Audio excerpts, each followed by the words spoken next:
Tonight, a murder charge downgraded to manslaughter and urgent calls for more blood donors with this year's killer flu season depleting stocks. With the latest from around the region, your nightly news with Louise Hedger begins now. Good evening. A Corn woman accused of running over a man with her car in front of children has been found not guilty of murder. The court finding Adriana Tennant guilty of manslaughter after brewing tension between two families came to a fatal end. Garth Burley has the story. In 2017, Corn local Nathan Freer was fatally struck by a vehicle driven by Adriana Tennant. The father of two was dragged for around 10 metres before the vehicle stopped when it crashed into a tree. He died a short time after from his injuries, with the entire incident captured on dashcam footage and also watched by his young children who were nearby as the incident unfolded. Tennant pleaded guilty to manslaughter at the beginning of the trial, but that plea was rejected by the prosecution, who pushed for a murder charge. The trial began in Port Augusta 2 weeks ago, but was then moved to Adelaide Supreme Court. The court hearing the two families had a hostile relationship in the months before the incident because of a dispute over a borrowed trailer.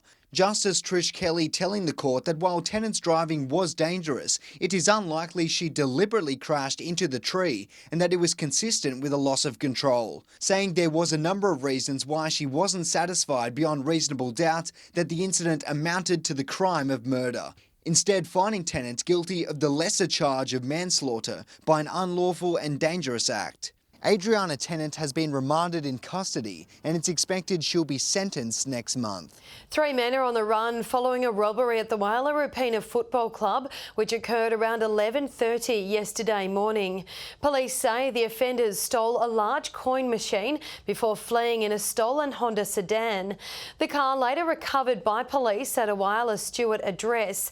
The club's site manager says staff were terrified, but it's lucky no one was injured. They were quite distressed, although we weren't threatened or anything, and it only took 3 minutes for the event to occur. We had people in the gaming room and they were also, distressed. The Serious Crime Branch is investigating and anyone with information is urged to come forward. Pilots in Port Augusta have been given a lesson in aviation safety as part of a number of workshops travelling across the region. The message coming as a timely reminder after a plane crash killed 2 people in Lee Creek just last month. Looking down on the parts of the outback many can only dream of seeing by car, one of the draw cards for seasoned pilot Phil Mounsey. You realise how beautiful this country is and how diverse it is. But as any flyer knows, the risks are always there. These Port Augusta pilots opting to undertake some extra training, with the Civil Aviation Authority hosting an information session to ensure all who take to the skies are at the forefront of safety standards. Talking to the local pilots about some of the issues that pilots continue to face in their flying careers. The safety message centring around planning trips before they leave the runway, monitoring human factors, tiredness and sleep deprivation, as well as dangerous flying conditions. The statistics will show that pilots get caught out by unexpected weather. Things can change at an airfield that they're heading towards. The session coming as a timely reminder after 2 plane crashes in the far north in the space of a month. One with fatal consequences, pilot Peter Gessler and his passenger, mother of 5 Rachel Whitford, both killed on approach to Lee Creek Airport. While the circumstances of both crashes are still under investigation, the peak air safety body says it's important to reiterate those key messages. Maybe we can give them a few tools to assist their flying careers and just to make things a lot safer in the skies around Port Augusta and the Eyre Peninsula, etc. Members of the local flying fraternity are hoping to change the public fear about travelling in the air. The majority of flights, whether it's in a small aircraft or a big aircraft, are safe. Garth Burley, 7 Spencer Gulf News. Farmers in regional South Australia will have a choice to plant genetically modified crops next season under new changes by the state government. The move is aimed at improving the profitability and drought resilience of grain. The decision comes after an independent review found the prohibition of genetically modified crops has cost farmers over $30 million since 2004. The government will today commence a 6-week consultation on the matter. South Australia's killer flu season has left blood supplies at an all-time low, with the service urgently calling for O-negative donors. The mobile blood service making its way to the Eyre Peninsula next week.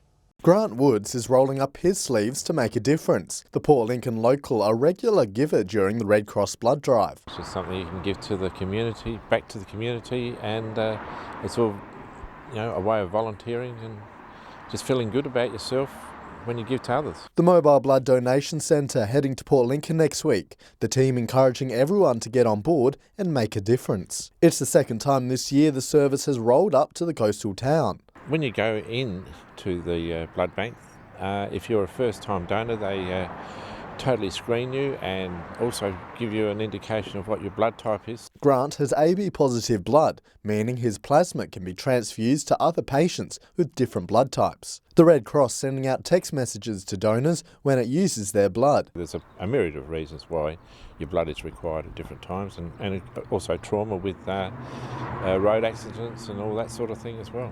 The blood drive receiving over 160 blood and 39 plasma donations last time it visited Port Lincoln. The donations helping save the lives of more than 600 patients. We've actually got all the appointments for blood booked out. We do still have a few plasma appointments available.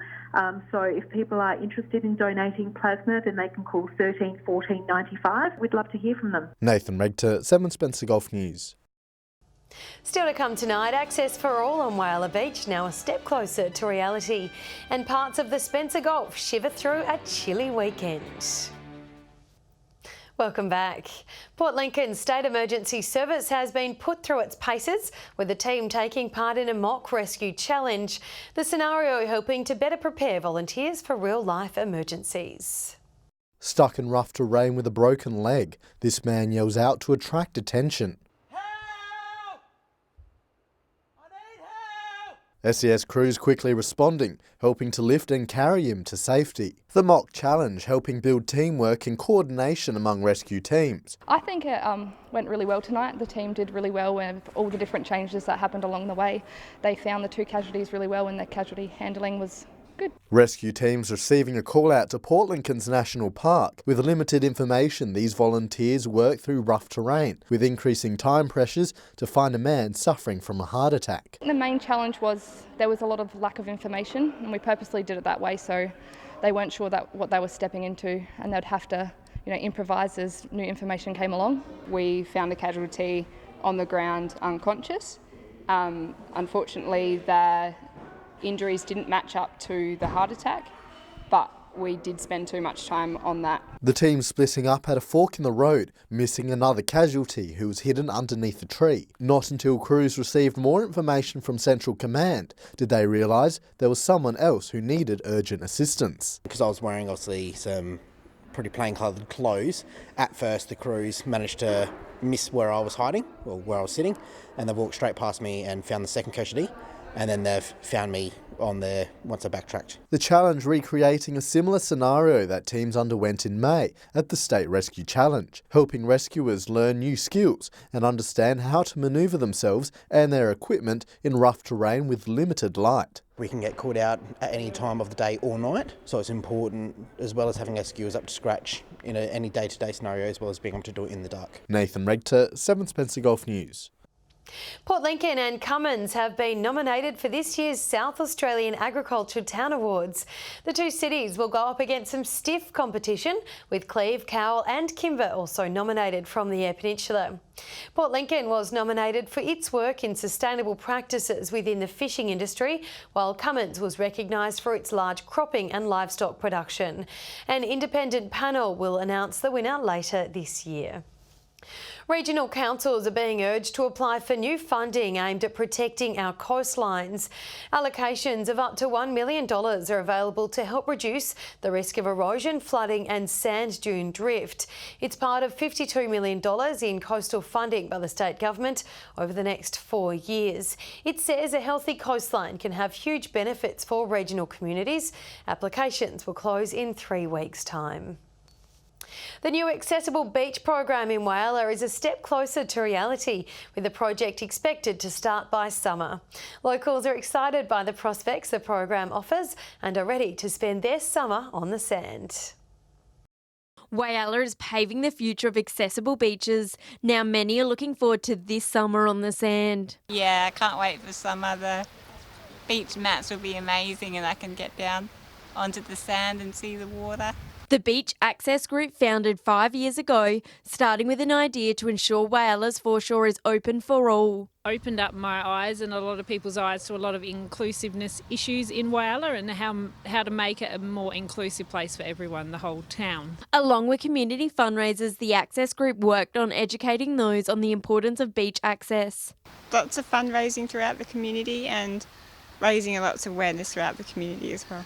The former state government donated $37,000 for the custom-made wheelchairs and mats. And join in with everybody else. So it was really great to get that $37,000, and it was really great because it was something that different people in the community got behind. The process finally complete after challenging hoops to jump through. We've learnt that there's a bit more to accessing the beach than just needing a beach wheelchair. This was around public liability and risk management. So council has worked together with the Access Group to make sure that their vision of getting everyone on the beach this summer comes true. Volunteers are being encouraged to get involved when summer arrives. Recruitment for volunteers who will help with the leasing or renting out of the vehicles, not renting because they're going to be free, but the beach access program, so we'll need some volunteers. The mats are expected to be installed by December and the wheelchairs will be available at the Whyalla Surf Lifesaving Club. I think all the beaches around the world should be able to be accessible by all. Shari Hams, 7 Spencer Golf News. The Broken Hill RSPCA is warning those selling pets that new rules apply across New South Wales. All pets for sale or free must now have an identification number in their advertisements. This can be from a microchip breeder identification or from a rehoming organisation. I think just more accountability for people who are breeding to try and stop people from selling animals that aren't microchipped as well. The maximum penalty for failing to provide an identification number is a $5,000 fine. As a polar blast swept through over the weekend, parts of regional South Australia were transformed into an icy playground. This vision sent in by a viewer capturing the aftermath of a hailstorm which peppered Crystal Brook. The backyard white with ice, these excited little ones jumped at the opportunity to play in what looked like snow. It's pretty cool, isn't it? Look at it on your slippery dip. And we'll have this week's full weather outlook after the break. Also coming up after the break, a wrap of the weekend's football. Hello again, taking a look at the local football now and keeping strong throughout the entire game. Central Whyalla Football Club cruised to an easy 200-point win over South Whyalla on the weekend. Here's Shari Hams with this week's wrap. The second to last match of the season, Central Whyalla didn't go easy on South Whyalla, looking to take full form ready for finals and recording a very convincing win by full time. South Whyalla struggling to keep the ball from Central's scoring end, giving Central's a strong lead through the first quarter and some extra confidence to keep their momentum going. Although South attempted to fight back with a goal in the second quarter, Central's were up by a strong lead towards half-time, leading by over 100 points, and South couldn't keep up with the Roosters, the red and white streaking home to a massive 228-point win. The other Whyalla League matches were Waruna Bay also thrashing in Saturday's match against the Roos and West Whyalla beating North Whyalla 46-73. Moving to leagues across the Spencer Gulf, looking at Port Augusta's league, and West Augusta had a tight clash with Prop Riston, the Lions taking home a 7-point win. Solomon Town thrashing Port, and Central Augusta was no match for South Augusta. Over to Port Lincoln, where Lincoln South lost by over 50 points to Wayback. Tasman winning by a tight match over Marley Park. Park, and Marble Range taking home an important victory against the Tigers. Heading over to the northern areas, which saw the top of the ladder Crystal Brook smash Orroroo, and finals are looking good for the Roosters. Southern Flinders winning by a margin against Jamestown, and the Eagles taking home a great win against BMW. Some great games over there on the weekend. To the Great Southern Flinders, and Cummins were no match for the United Yelana. Tumby Bay smashing Lock 241 points to 19, and Ayr United losing by a large margin to Ramblers. Over to the York Peninsula Football League, Ardrossan lost to Baskerville, Moonta also taking home a steady win against Kadina, Wallaroo taking the lead against CMS Crows, and Southern Eagles smashing Butte. Finally to Broken Hill, Western and North were neck and neck with North scraping home a 3-point win in the dying stages. South Football League smashing Central, who didn't even score one goal, a rough match for the Roosters. And that's all for Weekend Footy. I'll be back tomorrow night with other sports from across the region. Now let's take a look at this week's weather. Here's Britt. Thanks, Louise, and good evening. Today, we are celebrating World Humanitarian Day, first recognised 10 years ago in 2009. The day is dedicated to recognising humanitarian personnel and those who have lost their lives working to make a difference in the world. But now let's look a little closer to home, where it's been a mild but fine and partly cloudy day across the Gulf. Port Augusta, Whyalla and Port Lincoln all reached tops of 15 degrees today. Broken Hill and Port Pirie 14, Adelaide 13 degrees.